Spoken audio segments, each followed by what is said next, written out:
ಸೋಮವಾರದಿಂದ ಶನಿವಾರದವರೆಗೂ school, college, office, ಕೆಲಸ ಅಂತ ಬ್ಯುಸಿಯಾಗಿ ಇರೋ ಒಂದು ಭಾನುವಾರನ ಯಾವ ರೀತಿನಪ್ಪ ಕಳಿಬೇಕು ಅಂದಾಗ ನಮ್ಮ ತಲೆಗೆ ಬಂದಿದ್ದು ನಾವ್ಯಾಕೆ ಬೆಟ್ಟಕ್ಕೆ ಹೋಗಬಾರ್ದು ಅಂತ ಎಲ್ಲರೂ ಪ್ಲಾನ್ ಮಾಡಿ ಬೆಳಗ್ಗೆ ಬೇಗ ಎದ್ದು ಫ್ರೆಶ್ ಅಪ್ ಆಗಿ ಕಾಡಿನ ಮಧ್ಯ ನಡ್ಕೊಂಡು ಹೋಗ್ತಾ ಗಂಧದ ಗುಡಿ ಫಿಲಂ ರೇಂಜ್ಗೆ ಫೀಲನ್ನ ಮಾಡ್ತಾ ಬೆಟ್ಟ ಹತ್ತೋದಕ್ಕೆ ಸ್ಟಾರ್ಟ್ ಮಾಡಿದ್ವಿ.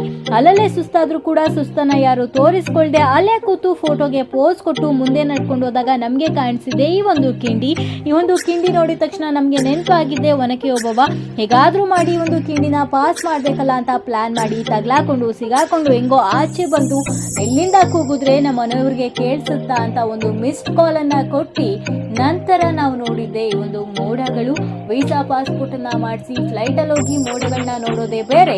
ಈ ಒಂದು ಬೆಟ್ಟನ ಅತಿ ಸ್ಯಾಟಿಸ್ಫ್ಯಾಕ್ಷನ್ ಇಂದ